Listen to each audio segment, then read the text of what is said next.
Good evening. I'd like to call this regular select board meeting to order. It is December 11th, 2018. We are in the Callahan room of the Dalton Town Hall. It's 7 p.m. Those who are able and wish, if you would stand for the pledge. Ed, would you lead us in that pledge? I pledge allegiance to the flag of the United States of America and to the republic for which it stands, one nation, under God, indivisible, with liberty and justice for all.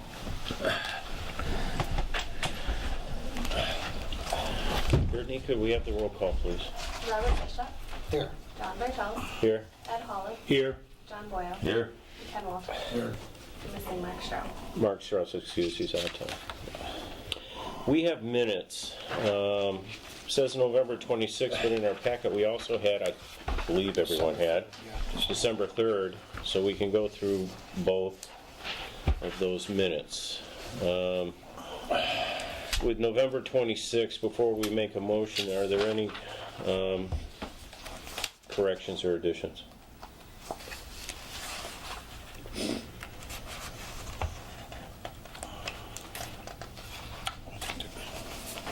You good? Yeah, good. Good. Can I have a motion then? Yes, you can. I make a motion, we accept the minutes from Monday, November 26, 2018 as written. I'll second that. Motion's been made and seconded. Any more discussion?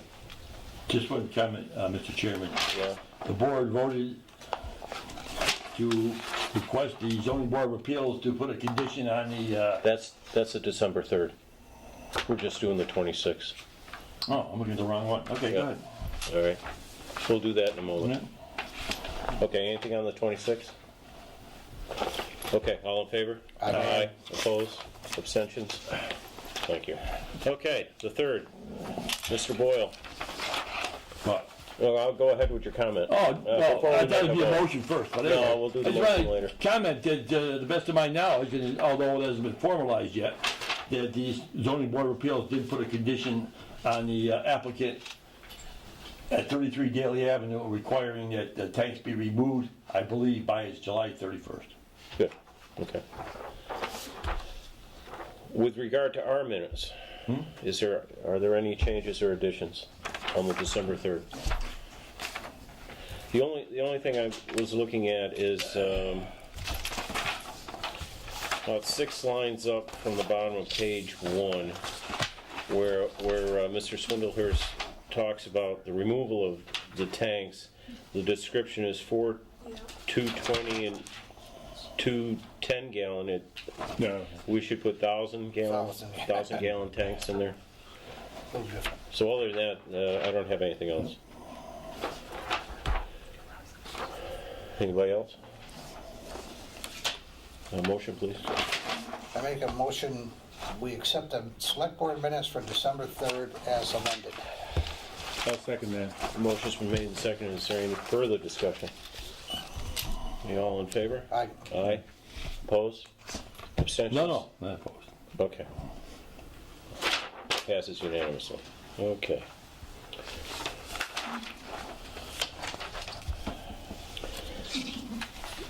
At this time, this is the public address to the board, and this is a time when the public may address the board on any item listed on the meeting agenda or on any issue or matter of the town. If you intend on addressing the board at this time, we ask that you do the following. Please identify yourself by name, address, or the company or institution you represent.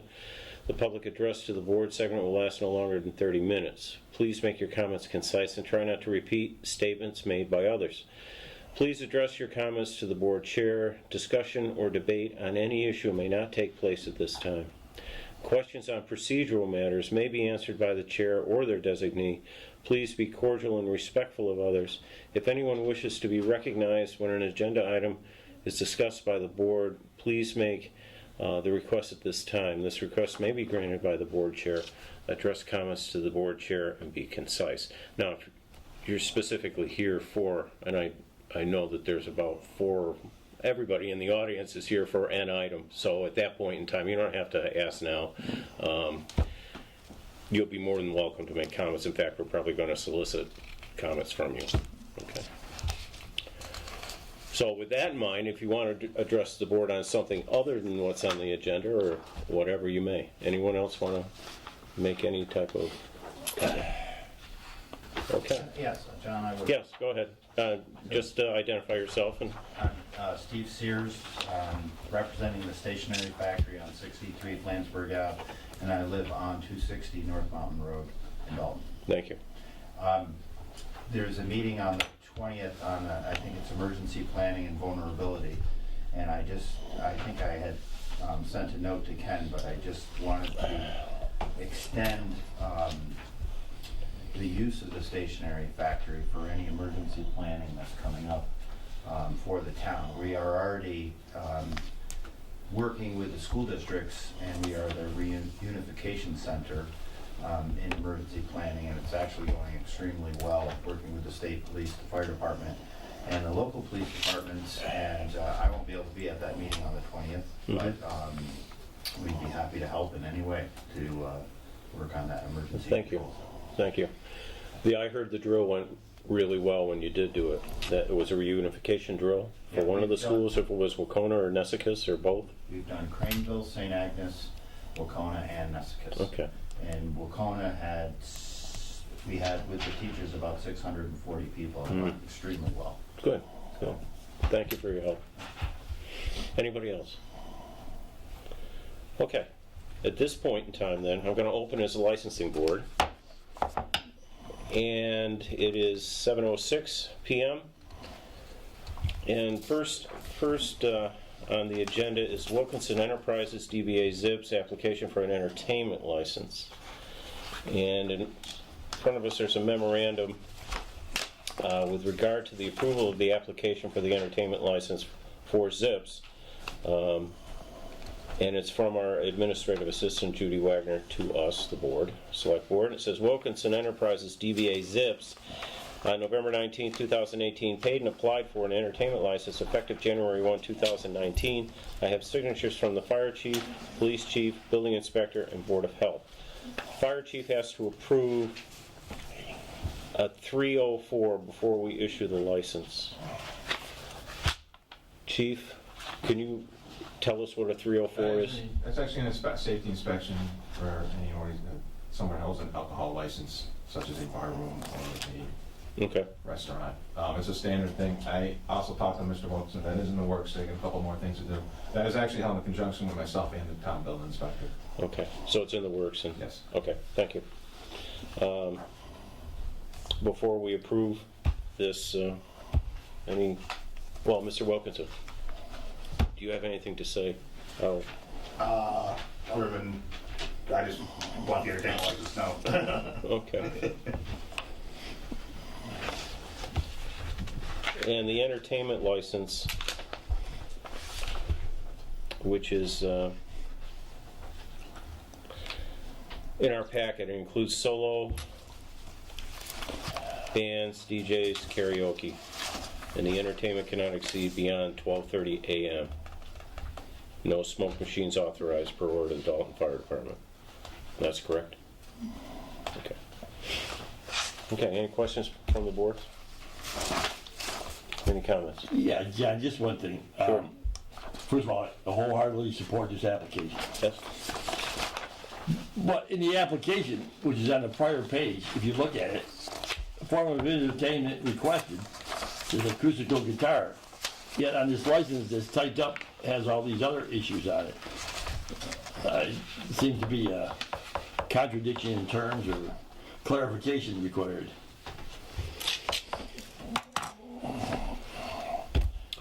Well, unless you amend your application, I don't see what else we can do at this point in time. Maybe, Go ahead. can I talk to Mr. Wilkinson? Yes, you may. Go right ahead. You filed this application, you went into our selectman's office and she gave you this and you filled it out. Well, can I ask you why you just put an acoustical guitar? It was kind of in a rush, like I want an acoustical band there. Also maybe a DJ once in a while. Not really anything over the top. One, Yeah. 2 people at the most. Yeah. But, okay, you didn't put that in the application. I mean, is it possible for us to amend this right here now? I don't have the original. Well, I I may know, have the it's original. right here, it's a copy of it. It's a copy of it. Let me see if the original is in here.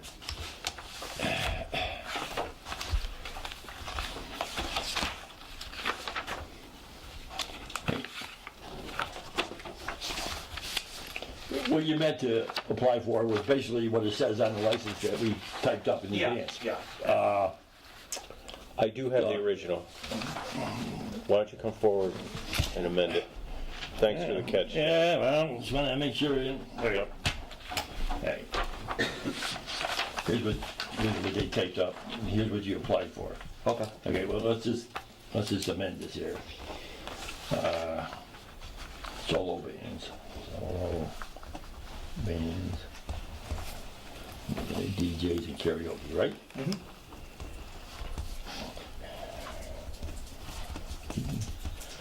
All right. Okay, both, Is that what you meant to apply for? Absolutely. All right. okay, that should be Do I initial. get to resend this?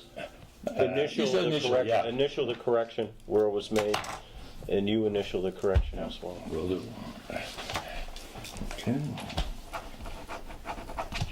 Okay, What's the date? 12? today's the 11th. Okay. Thank you. You board members see that? Thanks. Thank you. Okay, That's fine. okay. All right. Good.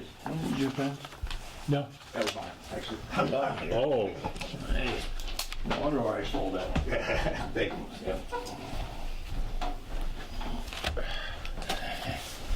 okay. Can I have a motion, please? I make a motion to approve the application for an entertainment license for Wilkinson's Enterprise. I'll second that. Motion's been made and seconded. Is there any further discussion? All in favor? Aye. Opposed? Abstentions? Okay, then we have Stacy's. Mr. Chairman, can I just say one other thing? Go right ahead, sir. Because of the time of year is 12/11, right? Yes. Is there a problem if we don't authorize this license until January 1st? I mean, I would like to get it because I have a Christmas party coming up, and I'm gonna have a guy who's not really a DJ, speaker with an iPad. Yep. But what I'm trying to say is, this is gonna cost you $100 if we do it now. And then January 1st is gonna cost you another $100. No, this says it's good until December 31st, 2019. Yeah, but does it start right away? Oh, it doesn't start on the first? It doesn't stipulate. Down in the left-hand corner it says January 1st, 2019. Oh, yeah, and there it is, okay.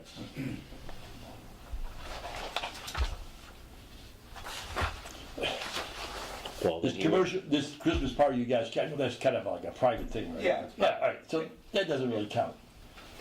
Doesn't? Private party's probably closed.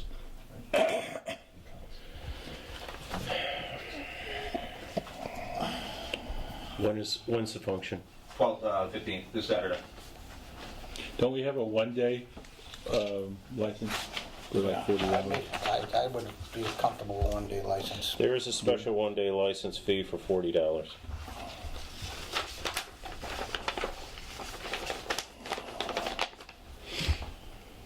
Bob, you would be Which- comfortable? You would be or would Yeah, not? would. You would, yeah. I would be too. Well, then it's a $40 fee for a one day license. Is that something that you do, like with the alcohol? Yes. Okay. It's a one-day entertainment So, license? yeah, the one day entertainment, It's $40? yeah. Yeah. Well, I mean, we're gonna do it by the book, that's the way we gotta do it. Absolutely. So, tomorrow, come in and apply for your one-day license for the 15th. And if there are other days that you need to do it before the end of the year, I suggest you do it then too. Okay. Okay? All right, and Mr. Walto can do that without our approval. Okay. Okay, anything else before we move on? That's good. All right, thank you. Okay, the other one is Stacy's Corner Cafe application for common victualler license. And I saw it in here. Yeah, there it is. There it is. Yes, so I'll have a motion on that. Right here. Okay.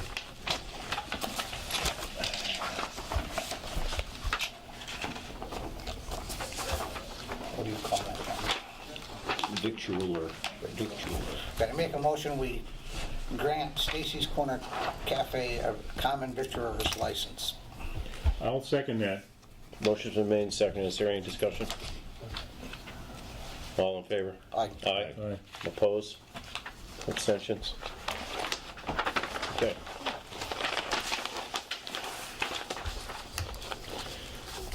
Okay, now we have, it's actually two separate items. One is the stationery factory, and then a matter with Shire Brew House. And we have representatives here from both businesses to discuss this. And I'm gonna take the stationery factory matter up first. And from our packets, it's a matter of parking right now that we're dealing with, or issues with past parking. One on the street, parking on both sides of the street. One side currently is posted no parking by signs, and then parking at the firehouse, and at times, or it has been, at least at one time, parking in front of the fire doors. Okay. And this matter was brought to our attention by the fire chief. He had this brought to his attention by his captain. And I also see that since we asked you to be here, you've done some work on this, and this is what we're interested in. It's a public safety issue, and we just want to make sure and let people know that the matter is being addressed and taken care of. So I'll let Mr. Sears, if you want to let us know what's going on. I'm not going to read the letters or the emails that I have, but what you've been working on this. So go ahead. Okay, sure. So this event, the first thing I want to make clear is it was this was the Handmade Holiday Festival, which is run by a group who rented our space. It's a nonprofit group that actually raises money. This was the 10th year they've had this.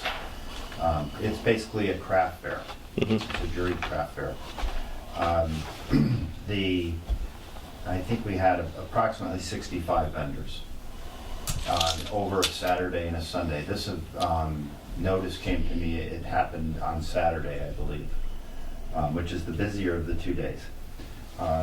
In the past, we've worked with the police department to actually put up the temporary no parking signs on John Street, because when we've seen this happen in the past, people were parking legally, but it still was making the streets too clustered.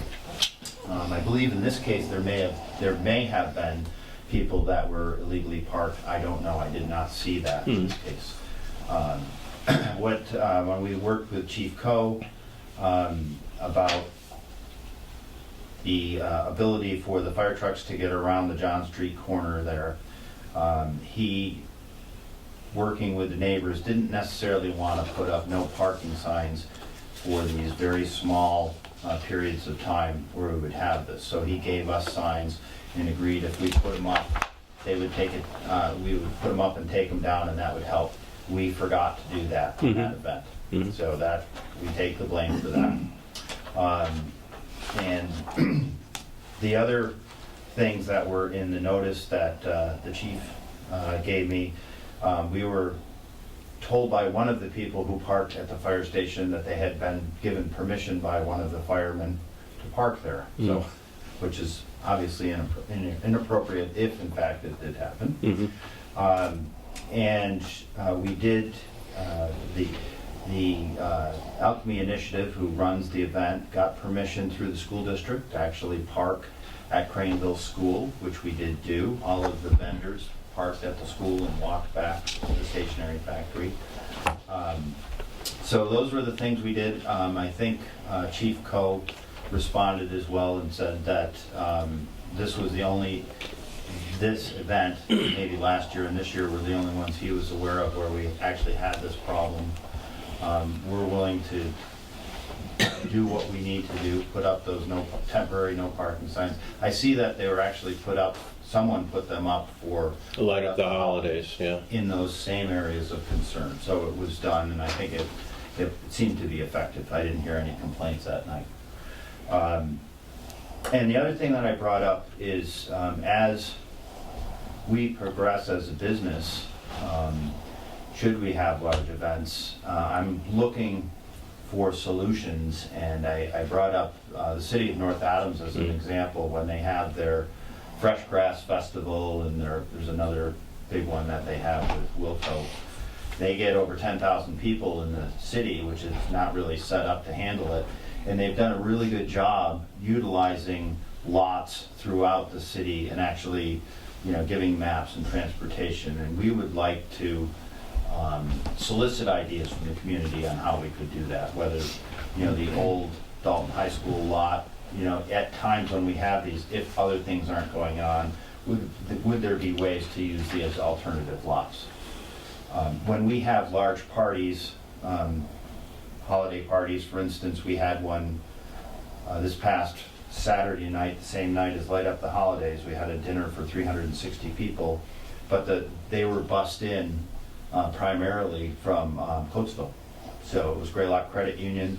They actually had a shuttle bus that came up, and we really didn't have any issues at all. So we have done shuttle buses, and I think we can continue to do that and to put these temporary no parking signs that the police department has given us. But we're open to ideas, if people have ideas. Did I see in your email that you had parking attendants out there, or people, Yeah. when you have these large parties, advising people either where to park or where not to park? Yep, we actually Okay. drew a map of everything from the old Dalton High School all the way to the landfill, and back to the CRA, and we have these maps marked with green and red. It says this is a no parking zone, and this is on-street parking.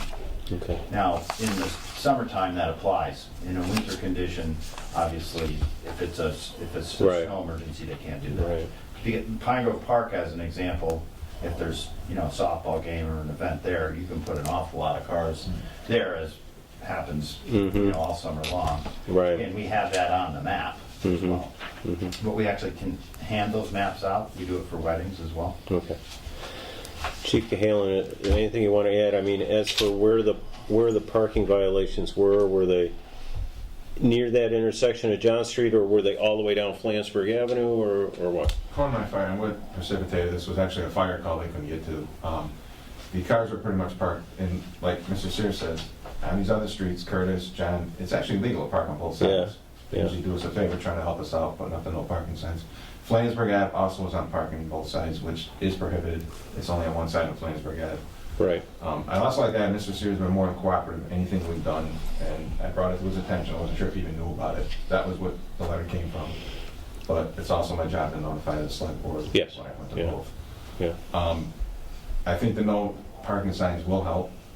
Enforcement has to be a little bit on there too. Yes. There's a little bit on the town on that part. I mean, Exactly. patrons are patrons. He can't be out with 10,000 people. Right. It works both ways. We do, you do what we can for posting the streets, and then the police will have to enforce the order, so to speak, or the law. Absolutely. So, but thank you for what you're doing, and like I said, what I wanted to reassure everyone that it's being looked at, taken care of, and enforced, so it won't happen again. So other than that, I don't have any other comments. Would the board like to say anything? I'm going to recuse myself as an employee of the stationery. Okay. All right. No thought. Yeah. Yeah. Parking's always tough. Get big events. Yes. And, but usually they're only exceptions to your everyday operations. Mm-hmm. So at times it's minor inconveniences to the neighborhood, but Right. you can work through it. Okay. Thank you. Thank you. Thank you. The next matter is with the Shire Brew House, and we have two representatives from Shire Brew House. Could you introduce yourselves? My name's Andrew Crane, 100 Reservoir Road in Dalton, representing Shire Brew House. My name is Nicholas Whalen, 16 Whitehead Place, Pittsfield, Massachusetts, also representing Shirebrew House. Okay, thank you. This again was a matter that was brought to our attention in a letter by Chief Cahalan with regard to your establishment, Shirebrew House. 26, and it was dated 26 November 2018. And I'm going to read it. It's not that long. It says, "Greetings. On Thursday, November 22nd, 2018, I was notified by Fire Department Captain of an issue at your establishment." Now, this was sent to you. It was copied to us. This is a letter that you received. Your establishment on Wednesday, 21 November 2018. Since that time, I have had conversation with several other personnel that were at or attempted to access your establishment on the basement level of 63 Flansburgh Avenue, which is the address of the stationery factory. It is my understanding that approximately 300 plus patrons were at the bar restaurant area during the night. Captain Sagendorf, who was a patron at the time, alerted co-owner Nicholas Whalen of the situation. No one was told to leave. However, the door was then monitored by the captain and one other firefighter to discourage patrons from entering. Your establishment's occupancy is 120 persons as dictated by the building code. You were well over your occupancy, which creates a safety hazard for both patrons and emergency personnel that may have to respond to the establishment. As I was not, nor any on-duty fire personnel called to document the incident at this time of the violation, I am writing this as a warning and reminder to obey the occupancy as posted and issued in your certificate of occupancy. Any further violation will result in being cited under 527 CMR 0110.4.2.1, failure to comply with requirements prohibiting overcrowding during the large events. During large events, you must have a door person to keep count and ensure two crowd managers are present when over 100 patrons are present. Your cooperation is appreciated. Thank you, Chief G. Cahalan, Dalton Fire Department. And as I said, it was copied to the licensing board and the building owner and building inspector. So,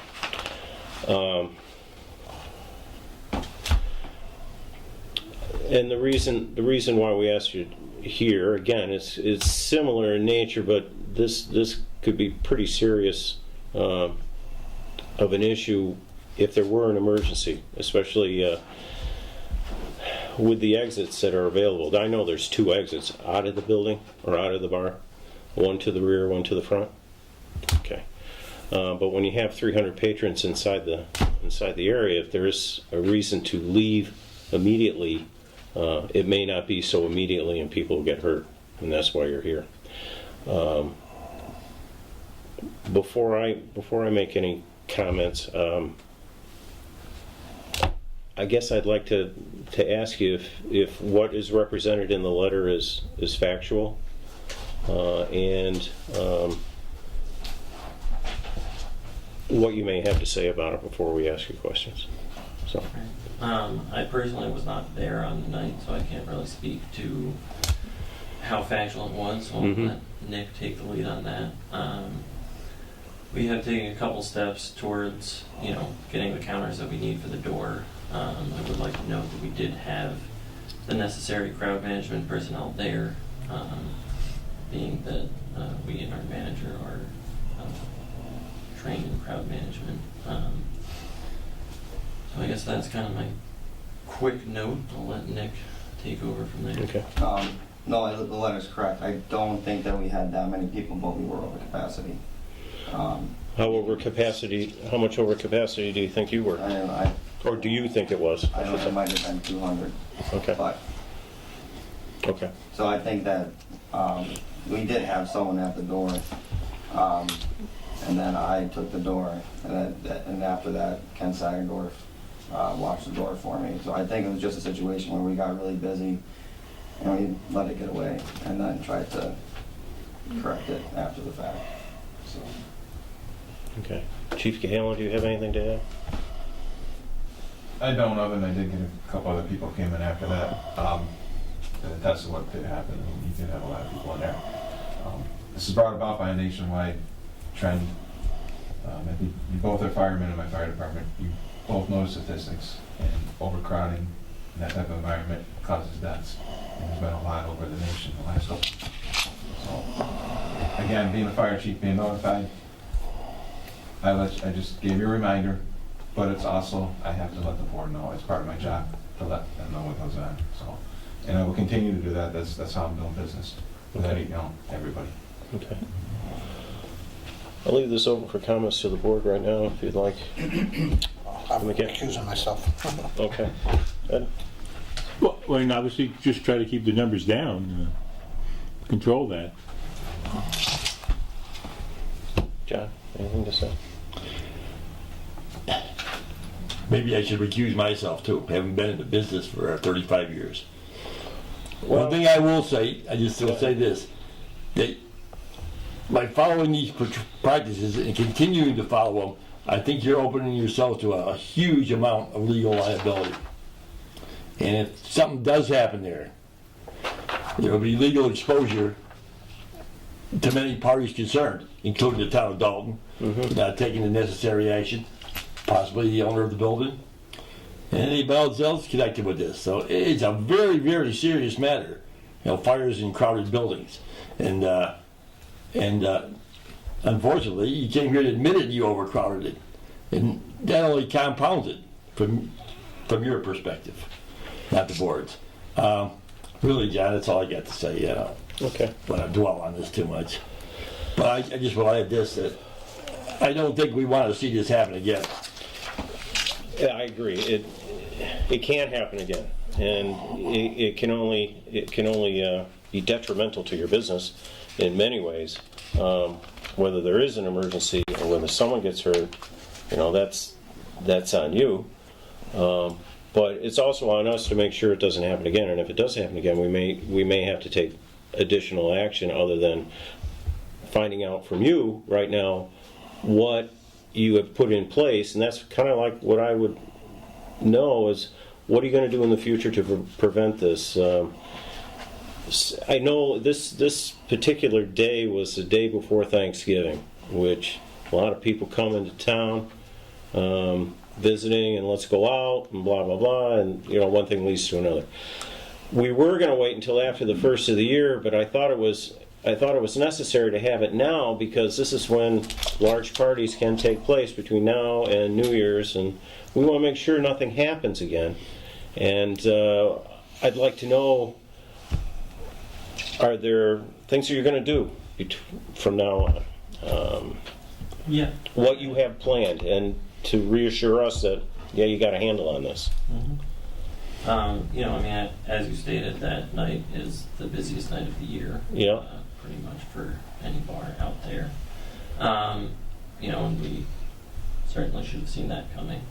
Going forward, we got the necessary door clickers. We're going to have someone posted at the door once it looks like we're getting close to capacity.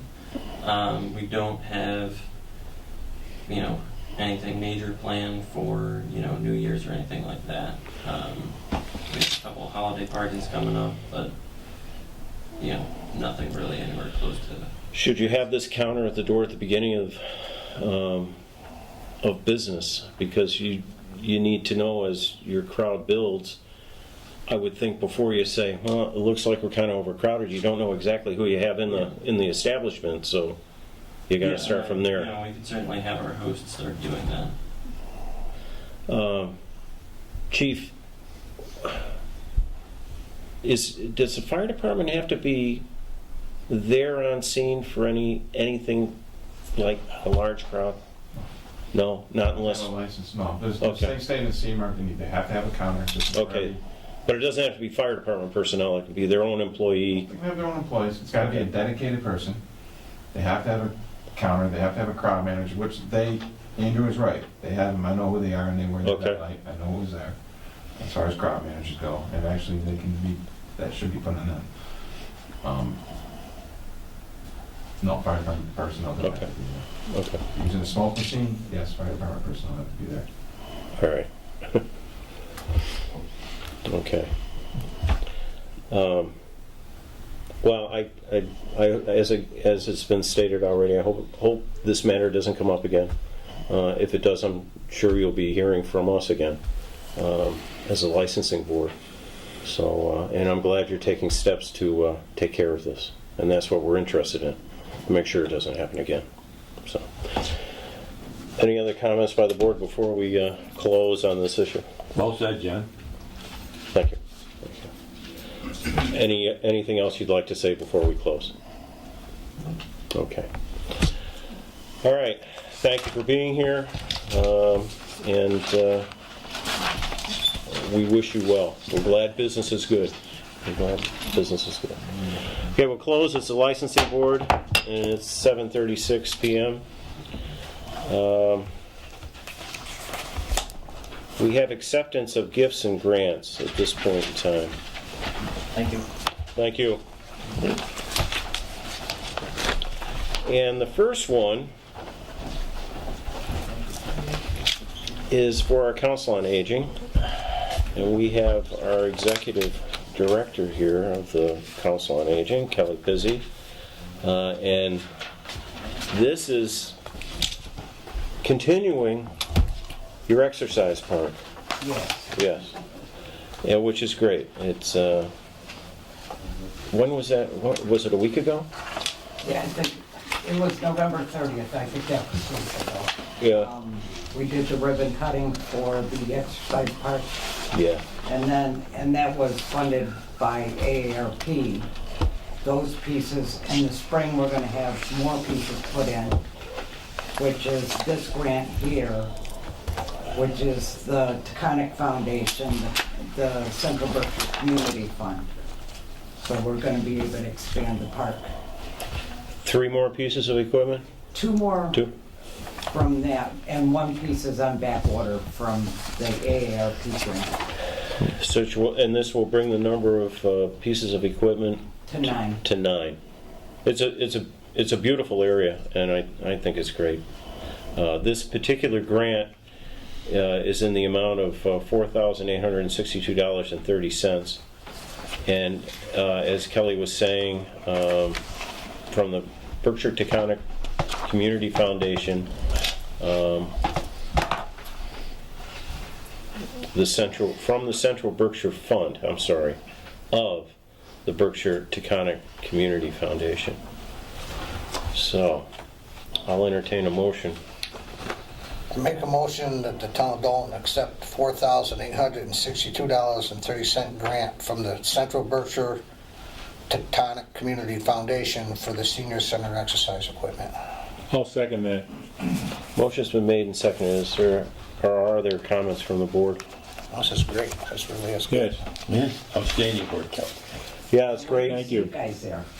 Well, wait. Yeah, we need it. That's I've for sure. already used a piece of that You equipment. better have the fire And you have department there. and you have photographic evidence of that too. Yeah, I think it's great. And you know what's really fantastic is you not stopping there with the AARP grant, but going beyond that and getting this additional grant to just make it perfect, I guess, so to speak. Well, it's more complete.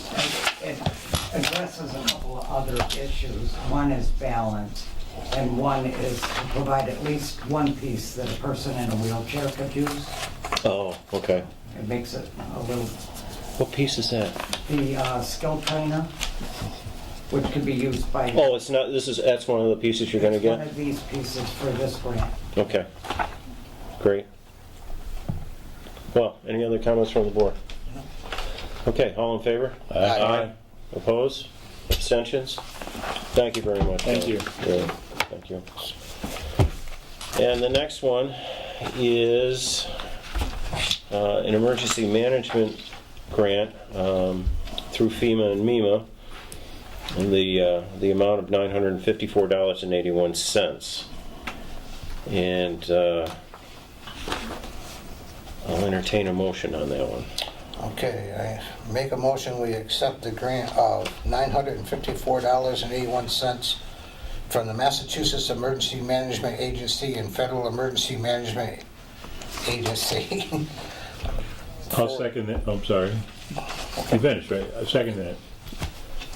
Okay, the motion's been made and seconded. Are there any comments with regard to the grant? You might be interested in knowing where it came from, pennies from heaven. But this is the federal share of the aid given to the town from Hurricane Irene. So this dates back to 2011. Wow. Well, they got around to it finally, didn't they? That all, it only took, Right. what, 8 years? Does Well, it that's come good. with Now- interest? Now, Right. what will it be used for? I think this will just go to the general fund to reimburse our expenses. Our It was for expenses? expenses during Hurricane Irene. Okay. The federal share was never paid over. We should give it to Dan Filio for all his dogged efforts pursuing the federal government for the last 10 years. Yeah, he kind of does that very well. He does. He's done an outstanding job. I know he's still working on that Yeah, FEMA thing for the flood there. What hurricane for was that? Walker Brook? Or, That wasn't Irene. That was another one, wasn't it? Well, it was as a result of Irene. Okay. That was 10 years ago? Or 9 years ago? Irene was 2011. Time flies. yes, it does. Any further discussion? All in favor? Aye. Aye. Opposed? Abstentions? Okay, thank you. Now, we have a consideration of establishing a Council on Aging meal site manager position. And most of this explanation is going to come from our director, executive director, and from our town manager. But I'll read this letter to us, and I believe I read it last week as well.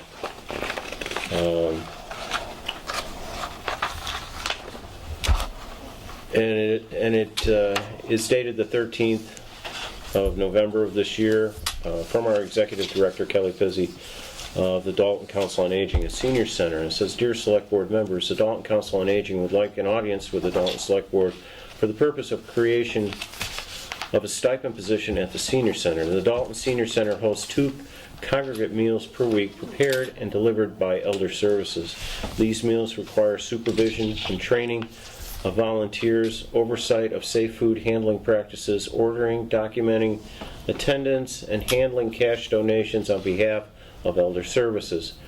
In addition, Elder Services holds monthly meetings with the meal site director and additional training. The actual work time is normally 5 hours per week. This position, formerly funded by Elder Services, is no longer funded who requires the hosting agency to find a suitable person to fill this position. We have had people expressing an interest in the position. However, when they learn it is a volunteer position, they continue looking for part-time work, paid part-time work, to supplement their income. As a result, the responsibilities fall on staff, usually Dorn and/or I, to fill in during lapses. I have attached Elder Services nutrition programs requirements for this position and their supporting documentation. This document was used to create a job description. And there's an additional memo from Kelly, and it's to Mr. Walto. And it says, "Greetings, Ken. Per our conversation, the stipend amount for the meal site manager will be based on grade 1, step 1 of the wage matrix. Hours worked will be 2 hours twice per week times 52 weeks for a total of $2,596 per year. Mileage will also be compensated for off-site meetings, monthly at Elder Services, and periodic training." And also attached is the draft of the job description. So with that,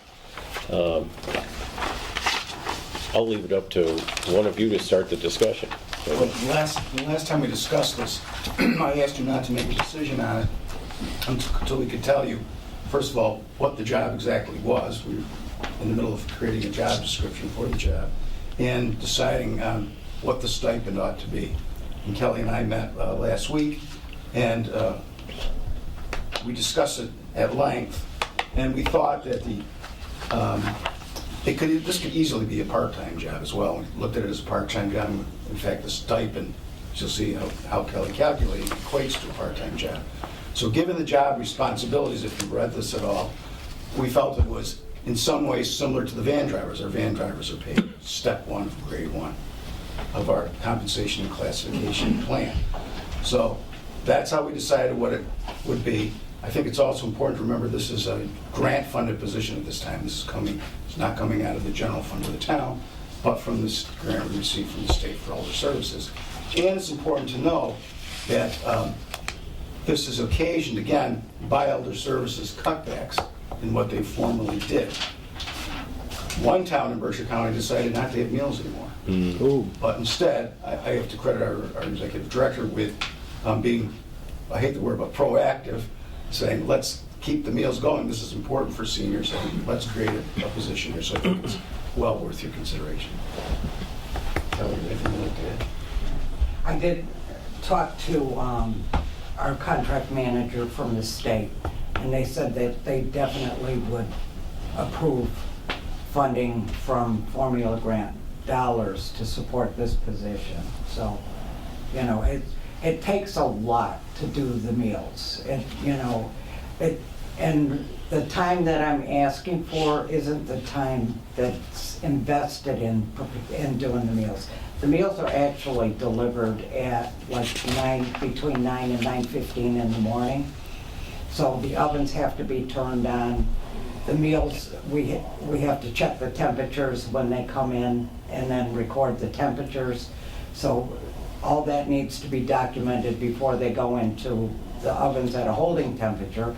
The room has to be set up, as well as setting up for other programs within the agency. And then, you know, once people start coming in, you know, you have to make sure the tables are disinfected, they're set, you know. It's a lot of time. So it's probably more accurate to say, you know, from the time we receive the meal to the time the dishes are done, which could be 2 o'clock, that's 6 hours. 5 hours. It's more So than two. talking- It's more than two. So we're talking 10 hours a week, but, and this generally comes out of Durham, you know, and if we don't have a receptionist, it's definitely Durham, because one of us has to be out in the front answering phones while the other one is in the back working, because there's only the 2 of us, so. Now, there's a number of volunteers that also work with the site manager. We have volunteers that serve, so, you know, they'll plate and they serve, which is really good. This is somebody that would supervise the volunteers, schedule the volunteers, recruit new volunteers as needed. So it's somebody to be ultimately responsible for making sure that safe food handling practices are done, to make sure that people are welcomed there. It's really easy to get into a pattern of, you know, these people want to sit together, these people want to sit together. You get somebody new and nobody has room. Yeah. And this person would monitor that and make sure that anybody new coming into the meal site is welcomed and has somebody to sit and talk to. Because just as much as it is a nutritional program, it's also a social program. So, you know, because we do get people that the only socialization they have is at the meal site. So, and because the Council on Aging Board does not want staff handling money, especially if it's not our money. Right, yeah. So this person would also be responsible for taking care of the donations, making sure that the donations get deposited into the Elder Services bank account. And we shouldn't have to touch it. Yeah.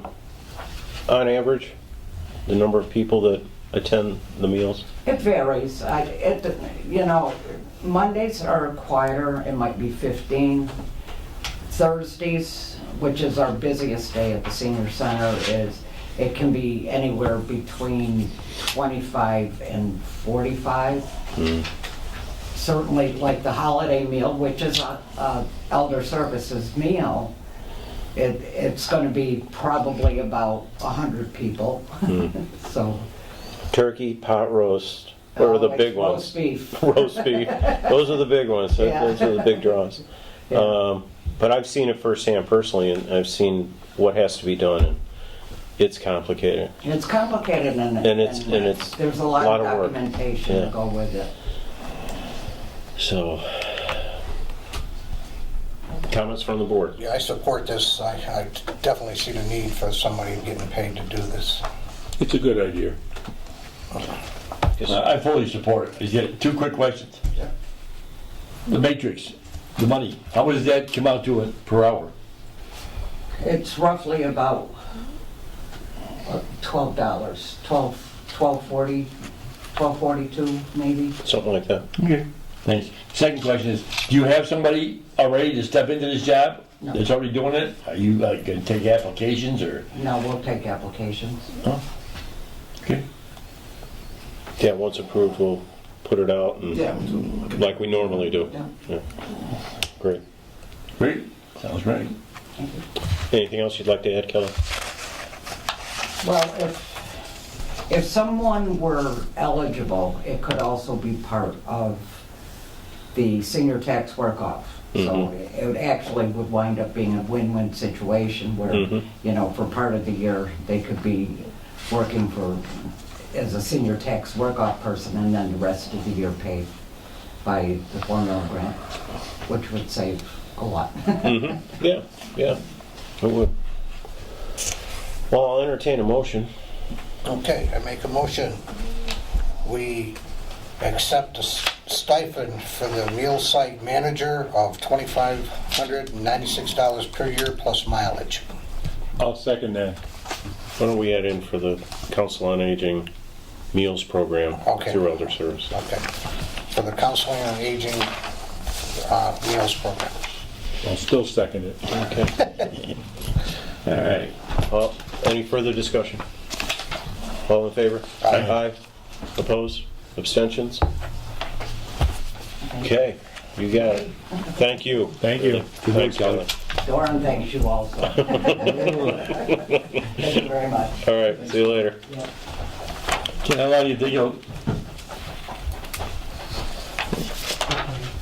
long do you think it'll take to hire somebody? I mean, A week. 4 hours a week, I mean, okay. You'd be surprised, John. Yeah? Good. I mean, the people who have done it in the past, I think that there'd be a number of people that would do We that. may not have to put it, maybe we could just advertise it earlier. Yeah, that might be the best way to You get can it. just put it on the board down there. Yeah, Put it on the board, put it in the library. Good. Do it more Yeah. formally, put it on our website. maybe get somebody up and running in a couple of weeks. Right. Yeah, great. All right, we have appointments. We have one appointment, correct? Just one appointment, and this is to the Finance Committee. And I'll read the memo from Mr. Walto to us. It's in regard to ratification of appointment of Michael W. Jerome to the Finance Committee. I hereby recommend for your ratification the appointment of Michael W. Jerome of 12 Pine Street to the Finance Committee until the next annual town election to be held on May 13, 2019.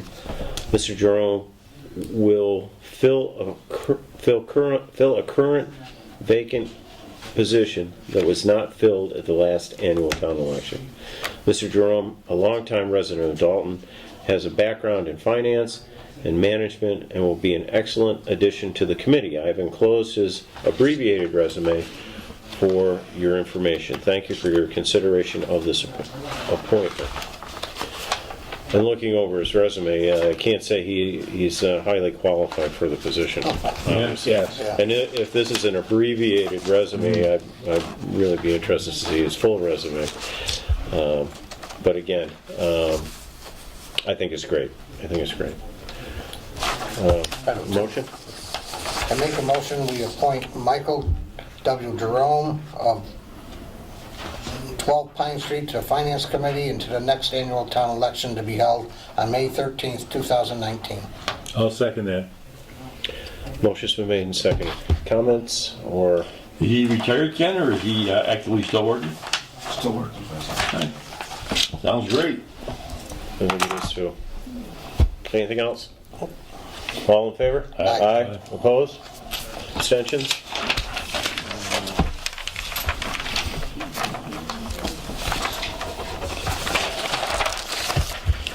Okay, Wacona School Building Committee and CBRSD School Committee reports. There isn't any report since the last time we met.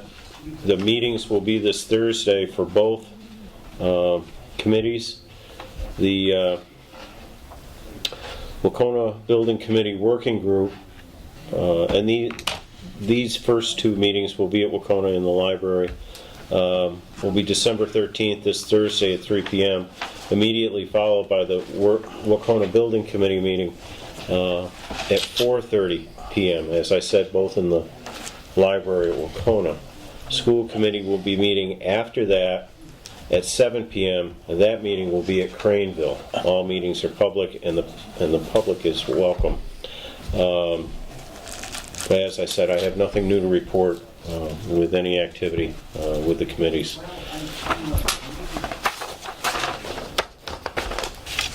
Now we go to town manager updates, and it looks like, do you want to do these in order as they're listed, Yeah. Ken? Okay. The first one's the old Dalton Hardwood Phase 1 assessment and Phase 2 scope.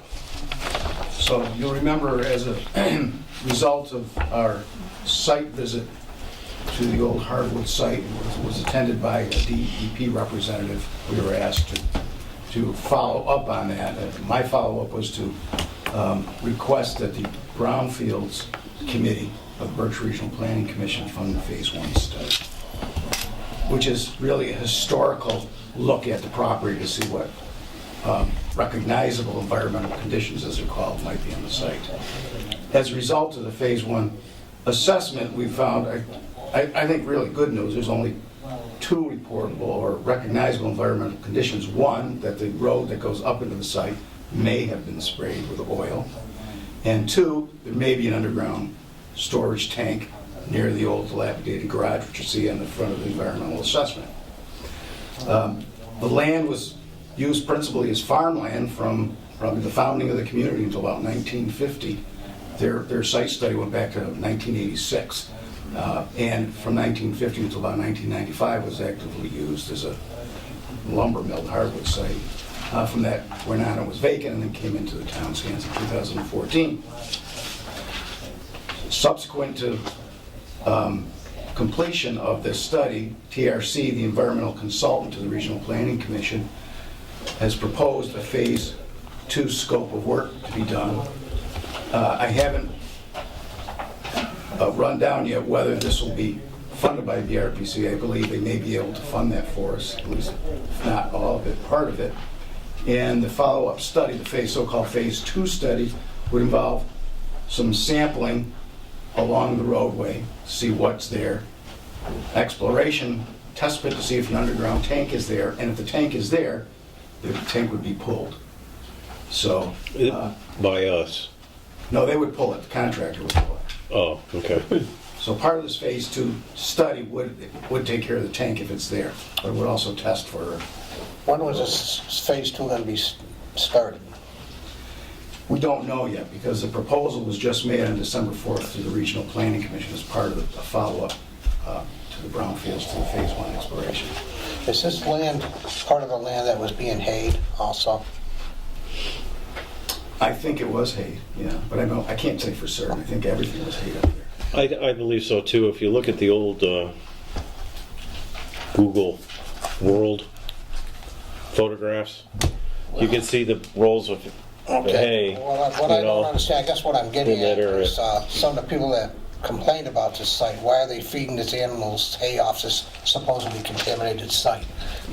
Well, that's why we're not allowing it now. Yeah, well, have you seen any sick cows? Anybody No. reports any, Can't say. anything like that? But that's one of the reasons why we're not allowing it to be done now. We don't know if it's contaminated. Right. So, but you make a good point.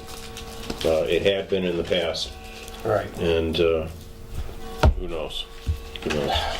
We really owe a debt of gratitude to the Regional Planning Commission for taking Oh, yeah, this up that's so quickly great. when we asked them and getting this done for us. Now, the Brownfields Committee will have to meet, I'm not sure when they next meet, to consider whether to go forward with the Phase 2. And again, I don't know whether we'll have to fund part of it or not. And that's good. Okay, after Phase 2, will they make a decision whether we can use the land or not?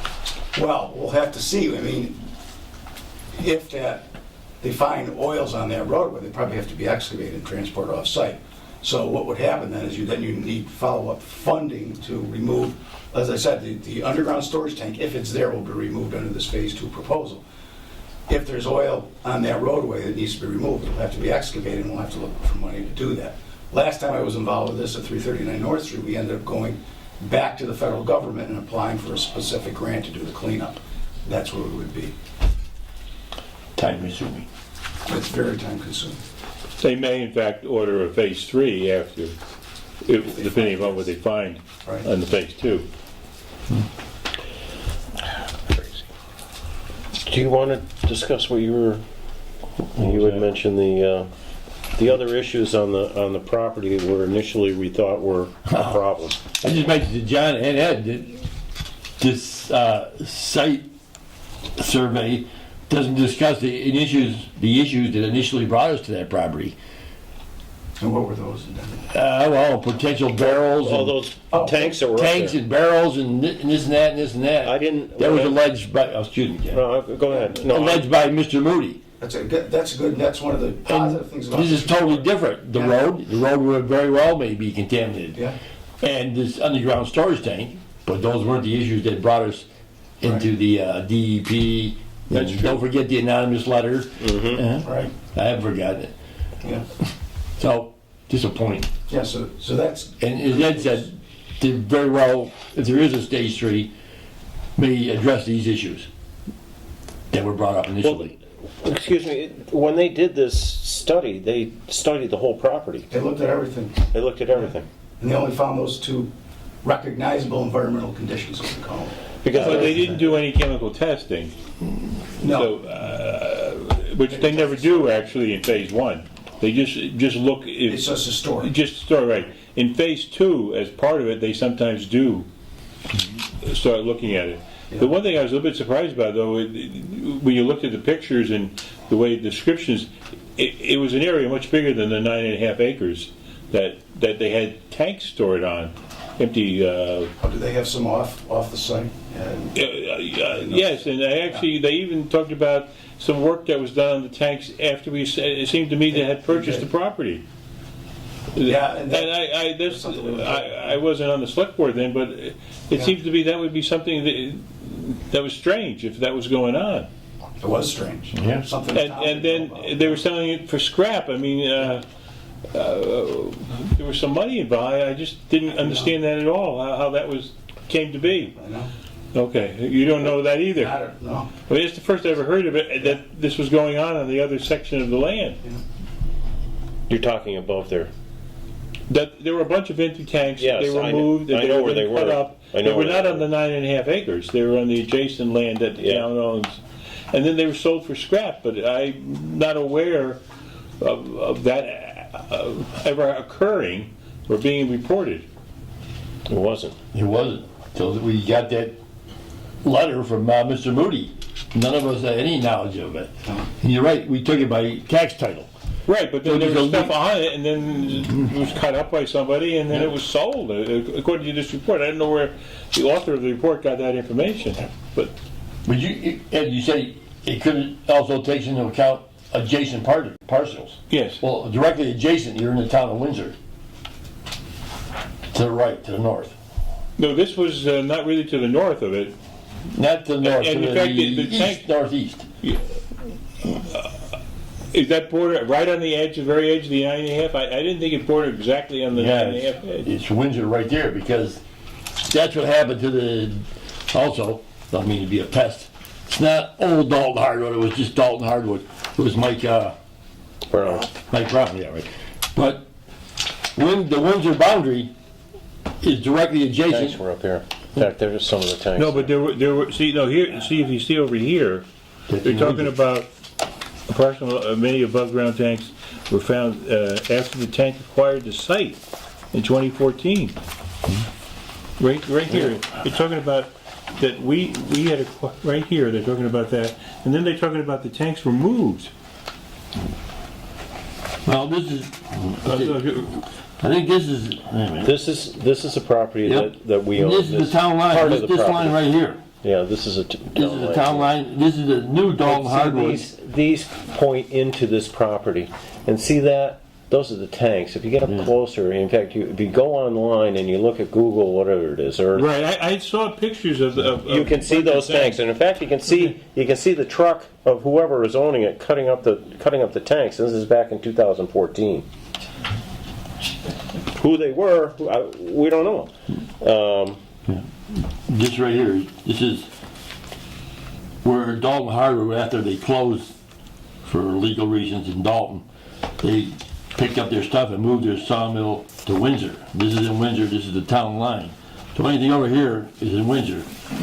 But if it's over here, we own another parcel with yeah, it goes. We own all this up through here. It's 100. That's what I thought you were talking about. You're talking about over here? We do not own this over here. It's in Windsor. Okay. Ken, 140 acres, 135. Dick and Crane owns it because he just bought it from Mrs. Brown, right? I don't know. I don't know that. Yeah. Well, that's what I read in the registry. Okay. Thank you. Yeah. There is a pile of what they call it slag, old rust from the tanks when they were cut up. If you go up in this area, there's a mound of it. Now, if they were up there, they would have seen it. You can't miss it. It's up there. So again, I'm sure that more testing will, when they do more testing, because they said they were going to do some borings on the road and everything else, that they will test this area as well. So, what I found interesting is I was under the assumption that the property was owned by the Barden family when we obtained it, but if you look at this report, it was a Harrison family. No. Yeah. Yes. Well, yes. It's wrong. Well, I said that to Ken. I go, I didn't know that. And when I was looking at it, I go, it's right here. It's site owners. No. In 2000, well, from 1989 to 2014, it was the site owner was Casey Harrison, not the Barden family. And that's what it's odd. I don't know how accurate that is, as you said, because I thought we acquired it from the Barden family. And that surprised me too, and I didn't go back and check the record. But but wasn't somebody from the Barton family acknowledging that they had the property at that time when they to the DEP? Initially? It's easy to check the record, but I just didn't do it. That's a good question, Dad. That's the one thing that kind of stuck out in my mind. Maybe it's important, maybe it isn't important.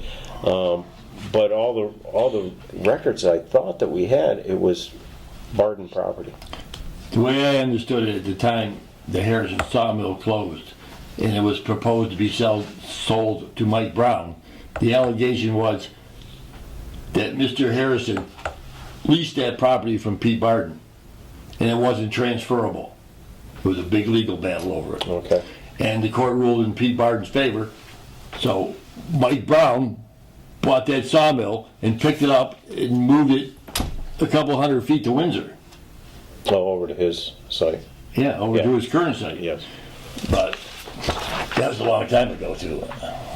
Okay.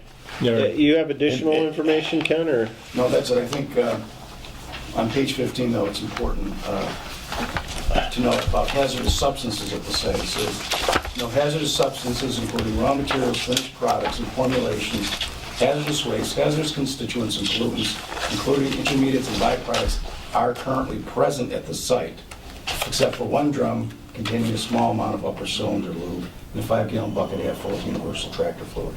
So no whether the suspected UST near the southeast corner of the garage contains any petroleum products. So, and when I spoke with DEP about this and described where we were, I told their staff person that our plan is to find out what's there and then to treat it all comprehensively. Yeah. And they're good with that, so we get around to Okay. all that stuff. Good plan. Again, with that prospective owner there being documented, it's possible that Pete Barton sold that property to Mr. Harrison or Harrison family and retained the right of first refusal. And that's what sparked it. Yeah. Legal It just seemed like it was backwards because the very first owner that they had there back in 1959 was Mr. Barden. Yeah, all those deeds that Officer Lagerwell got from the registry of deeds indicated that Mr. Barden owned it. Okay. At that period of time. It could be a mistake, and we'd have to look into it if it's necessary.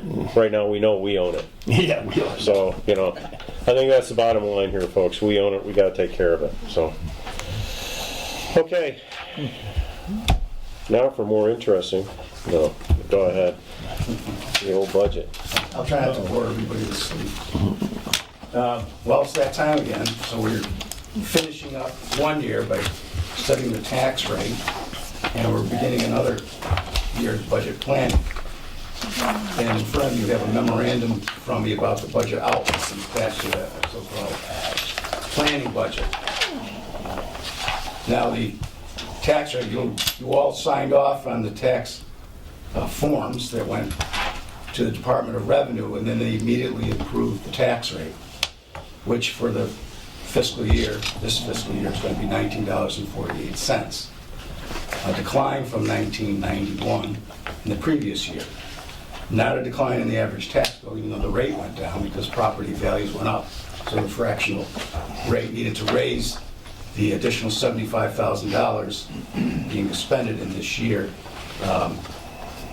will result in a small increase in the second half of the fiscal year in people's average tax bill, about $27 to the average homeowner.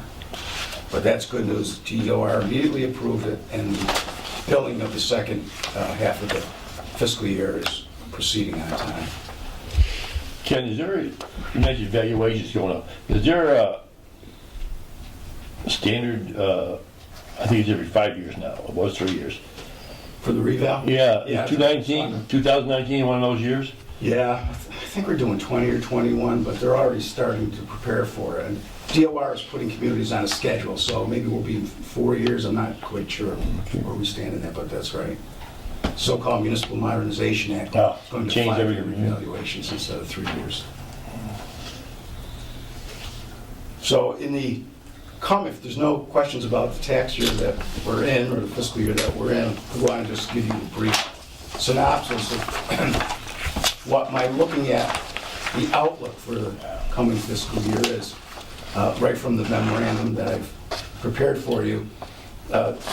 Next year, we're projecting a budget of about $17.5 million. $12,300,000 will be paid for by property tax revenues, and another approximately $5.2 million will come from state and local receipts, including the sewer user fee.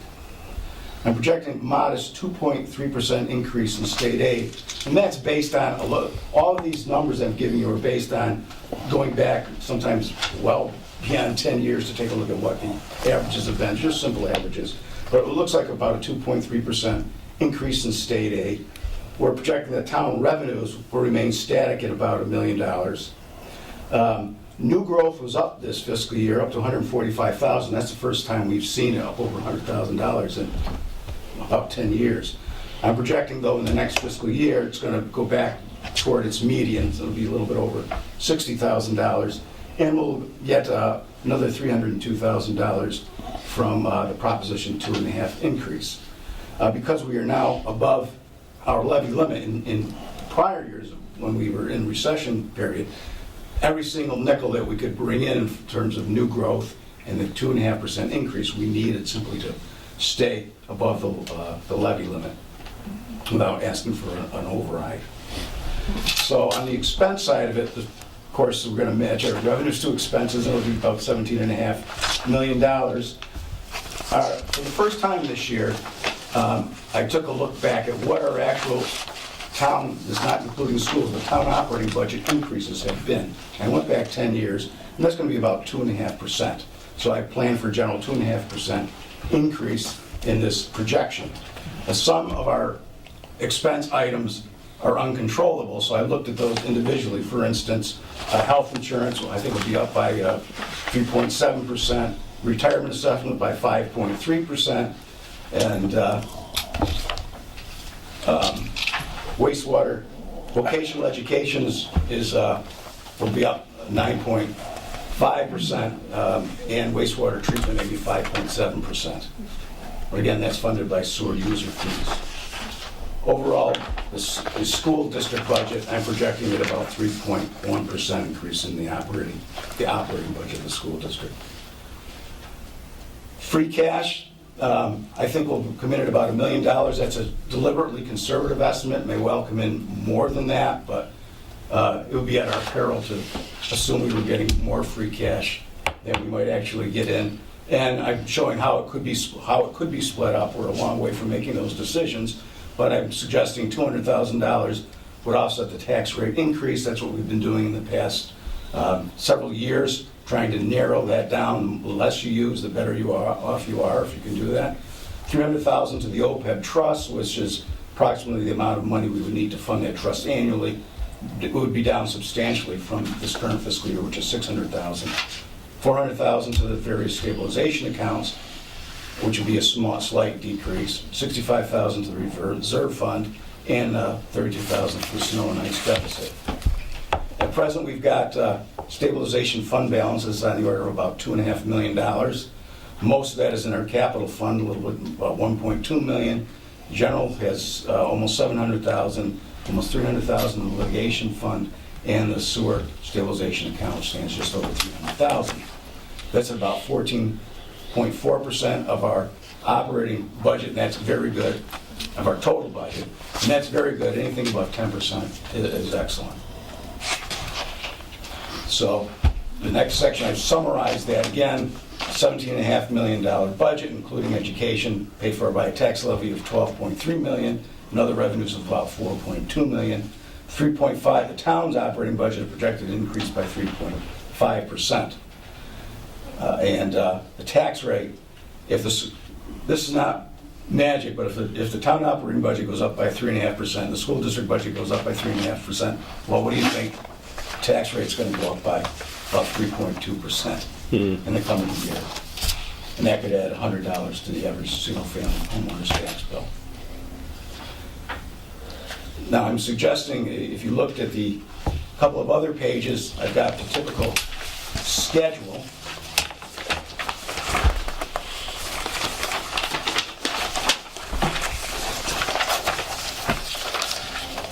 And we would start considering the budgets at the last Monday in January and go through the middle of March. Really only needing 3 special meetings, one in February on the 4th, 2 special meetings in March on the 4th and the 11th. Following that are all the essential tasks to get us to the annual town meeting. And the first important task for this board would look at the initial draft of the town meeting warrant. That would be at the end of February.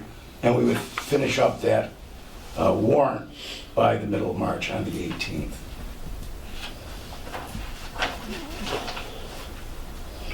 So we'll start our weekly meetings January 28th. January 28th. Yeah.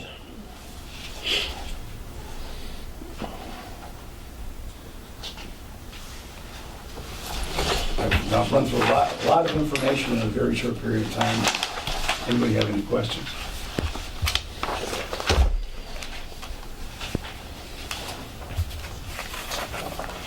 I'm sure we'll get more detailed in the weeks ahead. Chairman, just an informational question from yourself. When's our first meeting in January? It looks like the first Monday in January is Martin Luther King Day. No, I think we're set. No, actually, the Martin Luther King is observed on the 21st or 22nd. And so our first meeting, I believe, is the 14th. 14th? Yes, and then our second meeting will be the 28th. Okay. So we're free and clear for that, and then starting on the 28th, we'll go every week after that, with the exception of President's Day, which is a holiday, obviously. So, okay. Great.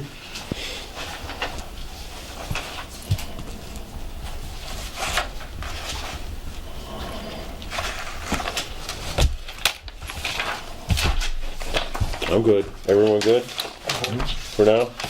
Okay. And the last piece of information I have for you is to let you know that in February of 2019, a new state law will take effect. That's an update of MGL, Mass General Laws, Chapter 149, Section 6.5.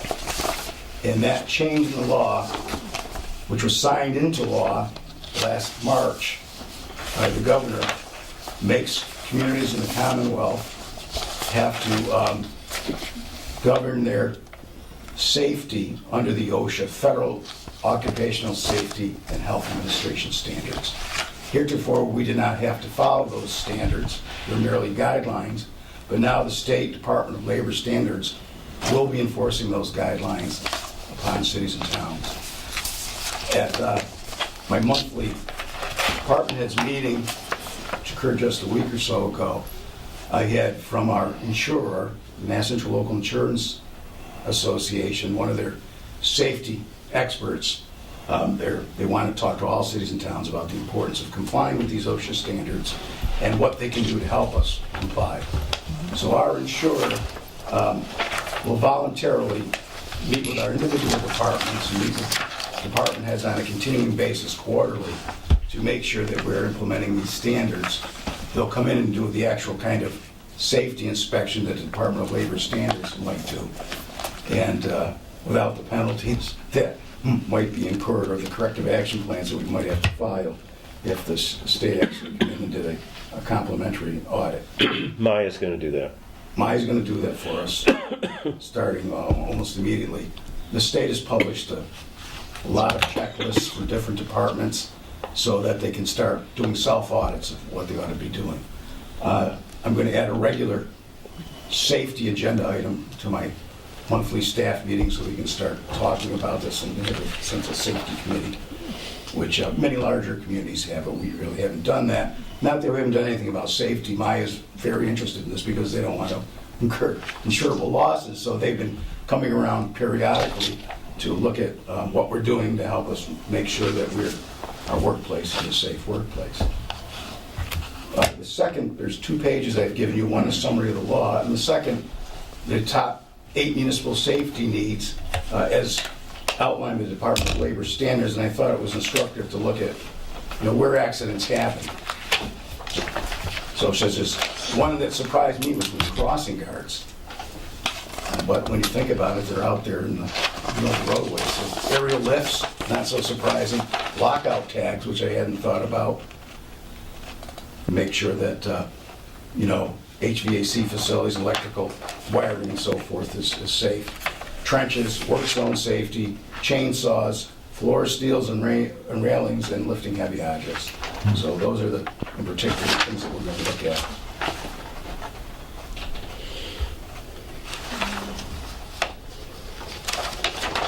Questions for Ken? Thank you, great job.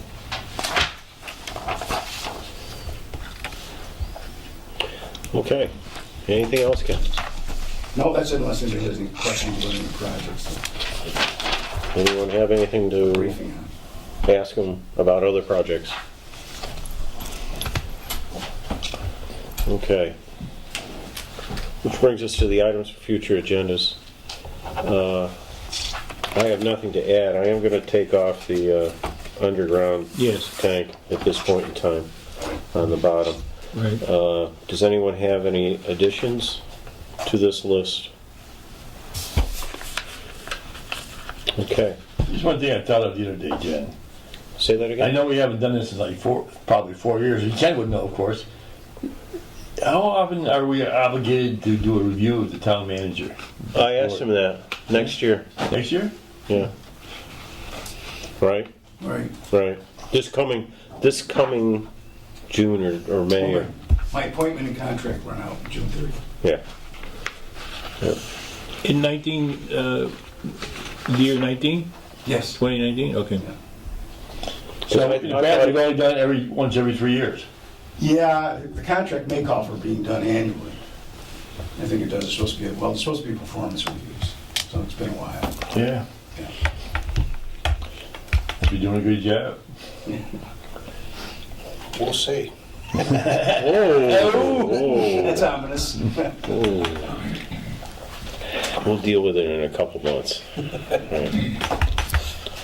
Okay, I'll open it up for remarks from the select board.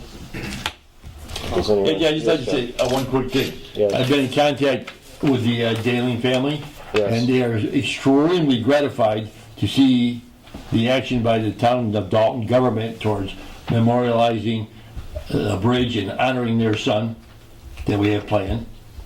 Also, I forwarded them the copy of the Eagle story that Mr. Parnas did. They were delighted with their story. And the thing I always forget to mention about this upcoming event, it's Saturday, June 1st, 11 p.m. a.m. 11 a.m.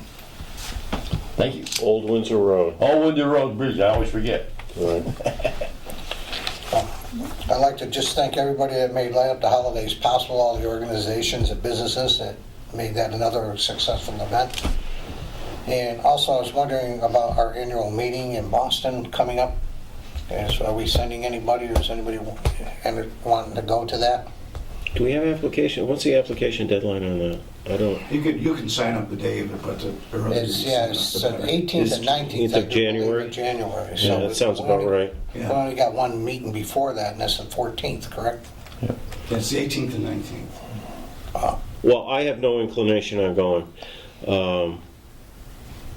If in fact other board members want to go, we can put the application through Ken's office. I think we've usually done Yeah, that. Judy's done it in the past for us. And because there is a fee, which we budget for, and I believe we budget for 2 people. I think we cut back to one. Did we cut back one? We cut back to one years ago, then last year, I think we brought up the subject because somebody said we raised it to 2. We had for a couple of years. I'd have to check the book. Anyway, There's at least money in there for a person, let's put it that way. I'm going to take a pass, John. I'm taking it fast. I may be very interested in going if Mark doesn't want to go, so. Okay, why don't you be in touch with I'll Mark? contact Mark. And then you guys arrange it through I just want Ken's to office. double check my schedule at home and make Okay. sure nothing's going on at the station or whatnot, Good. so. Good. Okay. Anything else? I'd just like to wish everyone a happy holiday season. Thank you for tuning in. Thank you for taking interest. Ernest, thank you for reporting You're welcome. Yes. with us. It's nice to see. Very good coverage. Yes, It's Well, you nice- read an awful lot of articles. I mean, I see your name on the front page a couple of times in the same day. I stay busy. Yeah, it's nice to see the Eagle here, us represented in the paper. Thank you for what you do. Yes. But again, I wish everyone a safe and happy holiday season.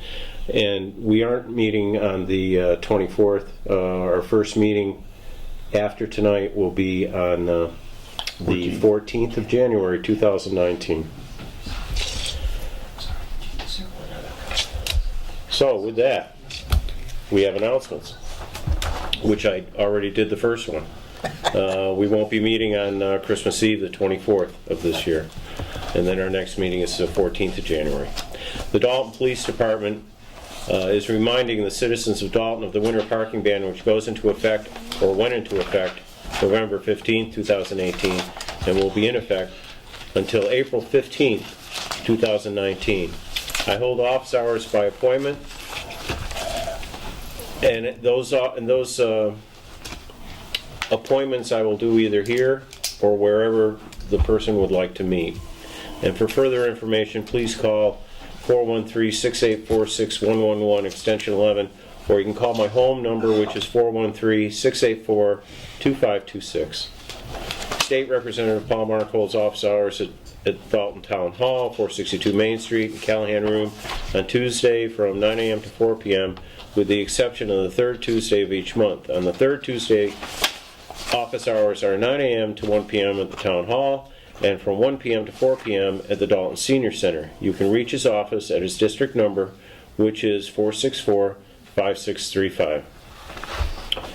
I'd like to add another announcement with regard to my office hours. I am planning on doing office hours starting in January, and I do have the actual date.